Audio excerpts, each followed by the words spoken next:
Okay, so we're gonna do this in one take. It might be really crappy, but I'm keeping my fingers crossed. So my name is Patrick Stahl, and I'm the lead trainer at Perfect Life.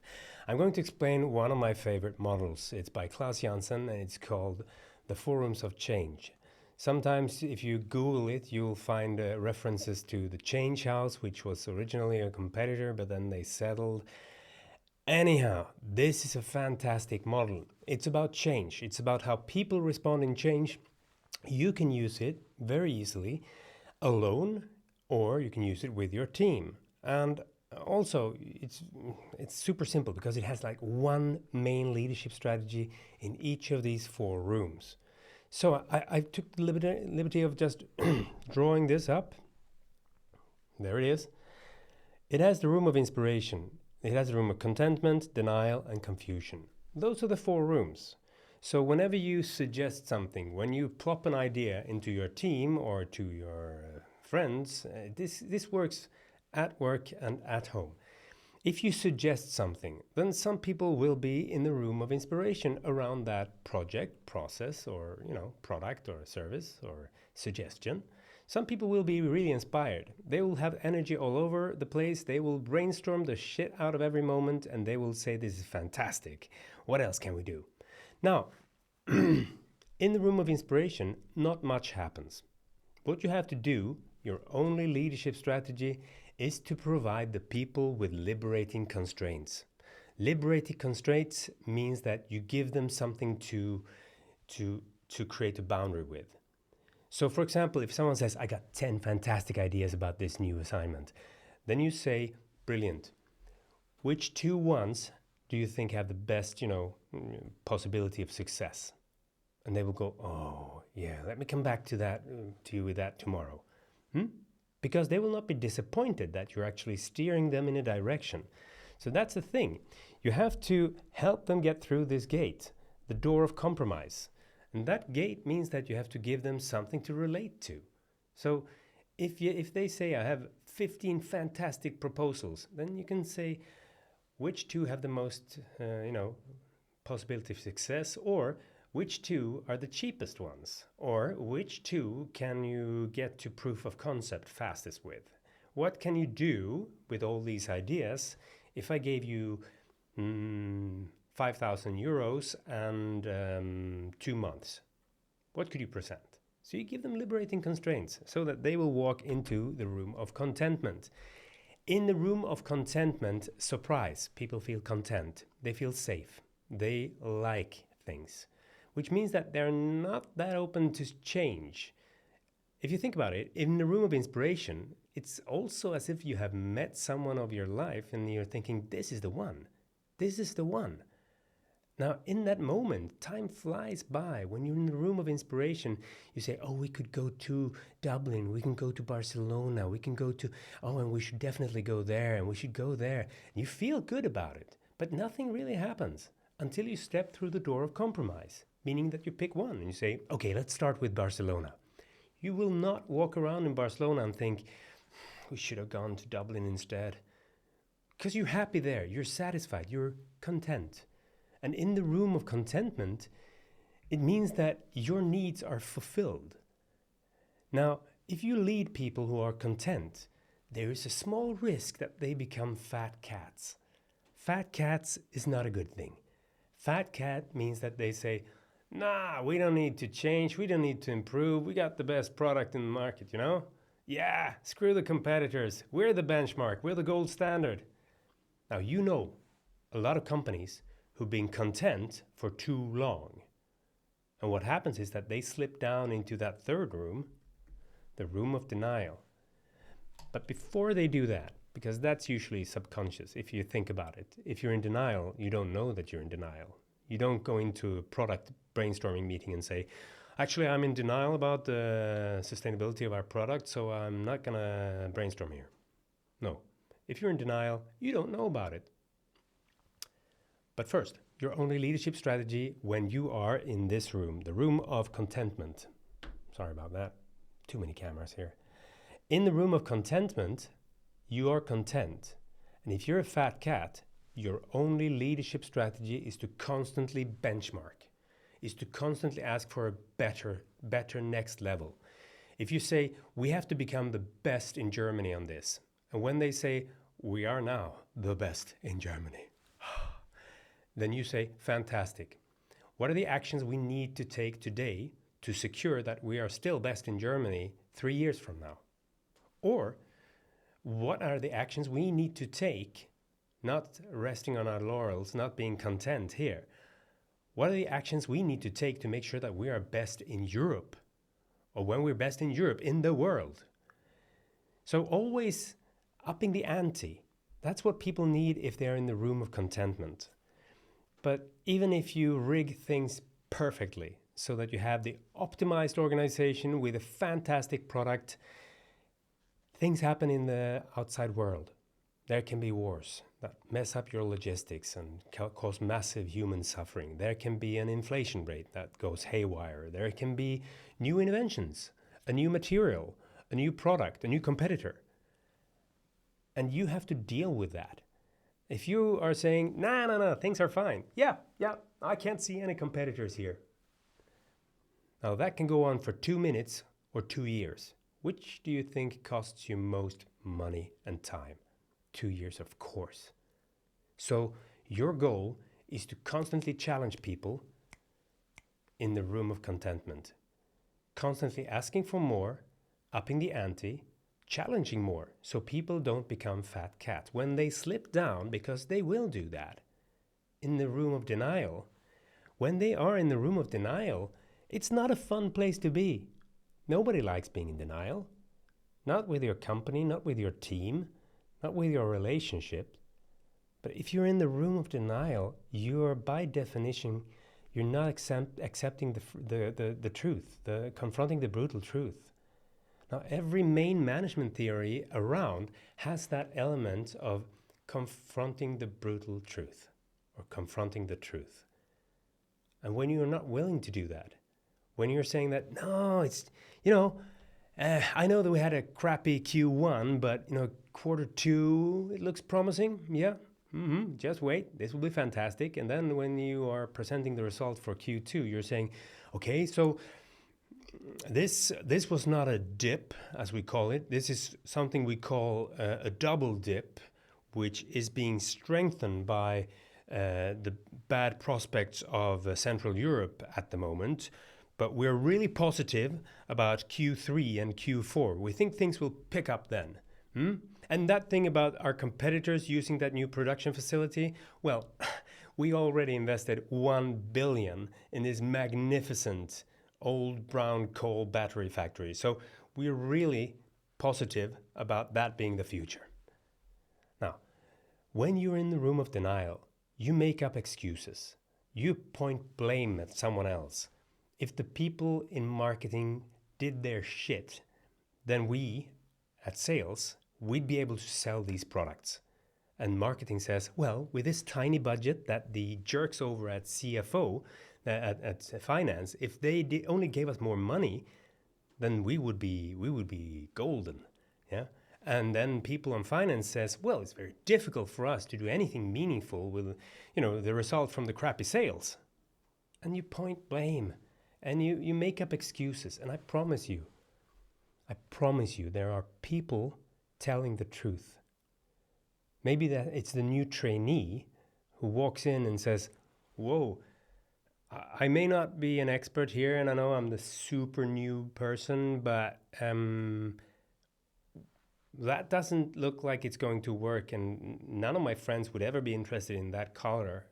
And, they point out things that we don't want to see. They say stuff like, okay, should you really be 15 people in the small management team? You cannot really call yourself small and nimble, which is, our values. If you're 15 people in the management team, what do you think the management team will say?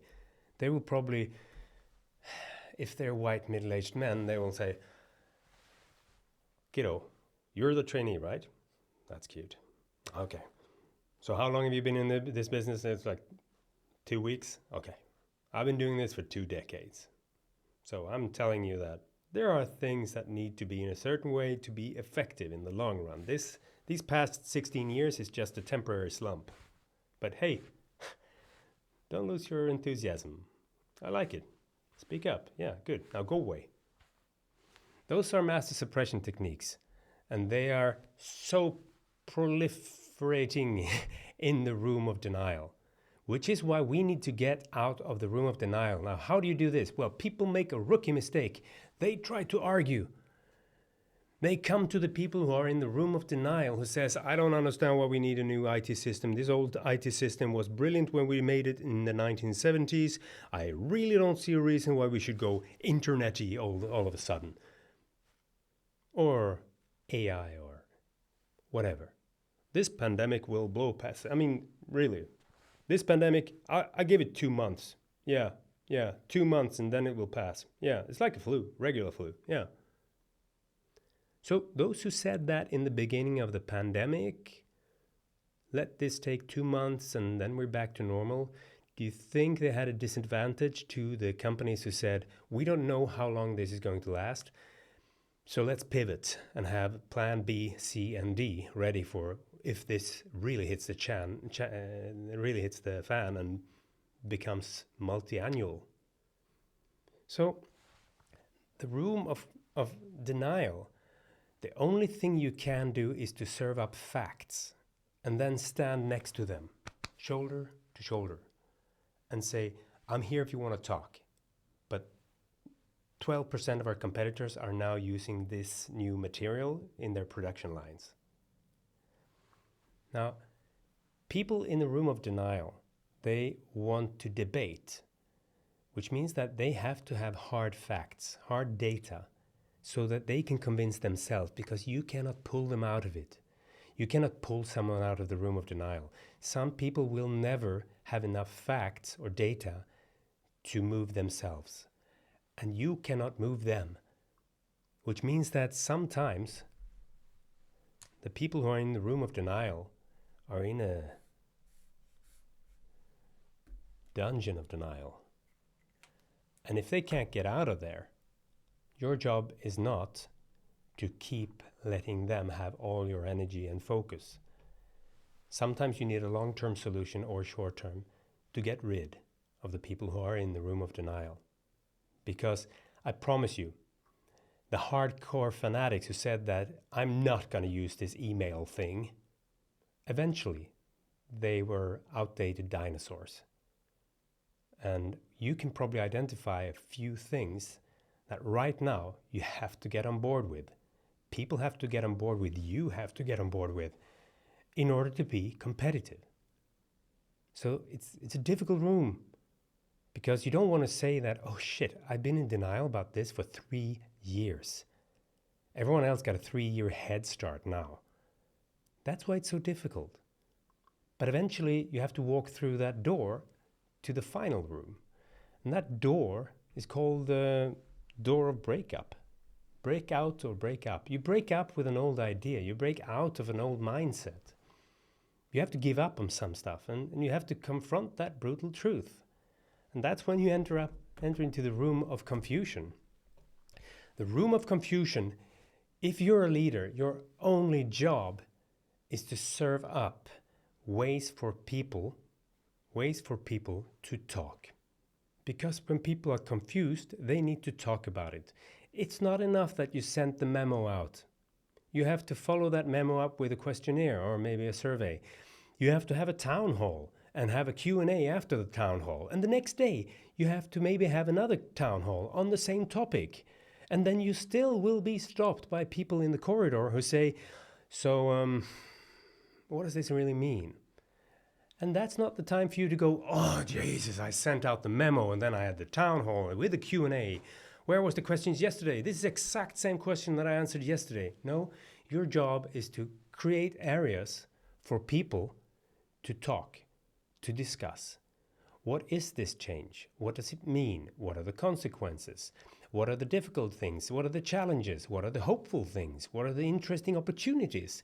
If we don't have to carry the cost of that huge old factory any longer, which was terrible, it really hurts our fiscal year. But when we don't have to carry that cost, what about the new investment opportunities that will bring?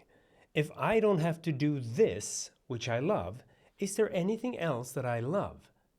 So there's always opportunity. And when you have enough hope, when people feel that this confusion, it's not just dreadful, horrible days, you actually wake up suddenly one day and realize that, maybe that old relationship wasn't the perfect one for me. Maybe there are other options out there. And you start thinking about, then maybe I can work more with those 5 people in the commercial team that I always wanted to work with, but they never had time because they need to focus on that other thing. But now, maybe I can suggest my new brilliant idea to my manager. You go up here through the door of courage where you allow yourself to be inspired. So, those are the 4 rooms of change. I'm sorry, this is not a professional cut. I just, drew this up and I wanted to show you that you have these 4 rooms: the room of inspiration, the room of contentment, the room of denial, and the room of confusion. And your job, if you're a leader, is to just help people keep moving around here. Because there is no optimal. You cannot say that, I'm going to get people inspired, then we're going to stay in the room of contentment for the rest of our lives. Good luck with that, because there are things happening in the outside world, in the business context, new inventions, new patents, new competitors, new markets, all of that. Those things happen. And if you are faster at dealing with that, confronting the brutal truth, and moving through confusion up to inspiration with new ideas on how to solve that problem, then being content again, the faster you are, the better it is. But if you're too fast, if you think that I'm going to skip, difficult people in the room of denial, I'm just going to push them out of the room of confusion so that they quickly get inspired, then you'll probably make the same mistake again, because change takes time. Sometimes only 20 minutes, sometimes a couple of years. But you have to respect that people don't always end up in the same room as you are for a new change initiative. Now, you can look at this, the change house, and you can ask yourself, what do I have in the different rooms? What do I have, for example? Do I have projects, processes, people, products or services? What are the things that I have in this room, in the room of inspiration? And what are the projects, processes, people, services, products that I have in the room of contentment? And then I know this is difficult, but if you ask yourself, is there anything I'm perhaps a tiny little bit in denial about? Or ask your team, give anonymous feedback. What am I, as your leader, maybe in denial about? I promise you, you'll find out some interesting stuff, and I promise you, it's not going to be news to you. It's just going to be a bit difficult to swallow. And what do you have in a room of confusion? And then you know the strategies. If people are inspired, liberating constraints. If people are content, keep benchmarking. Increase the pressure in a positive way. How can we do this more? How can we do it faster? How can we do it even better? If people are in denial, give them facts, data, stand by their side. But don't take an argument with them because they have dug their trenches. Give them enough data so that they can say, but then, then you're ready for them and say, hey, come here, let's talk. In the room of confusion, let people talk. That's your only leadership strategy. Give them areas, forums to talk, different ones. Give the introverts time to conceive of ideas. Give the introverts time to think and process before you force them to talk. Give the extroverts people to talk to figure out what they want, what they think, what they feel. So, that's the model, that's the theory. Super cool to do this exercise yourself, but you can also ask your team. You can say, what do we as a team have in these 4 different rooms? That will be a super good foundation to then talk about how do we prioritize? How do we help people move in these rooms? Where do we have stakeholders for our project in these different rooms? Again, Claus Jansen, brilliant book. Recommend you buy it, The Forums of Change. And if not, at least now you have an introduction. I wish you the best of luck.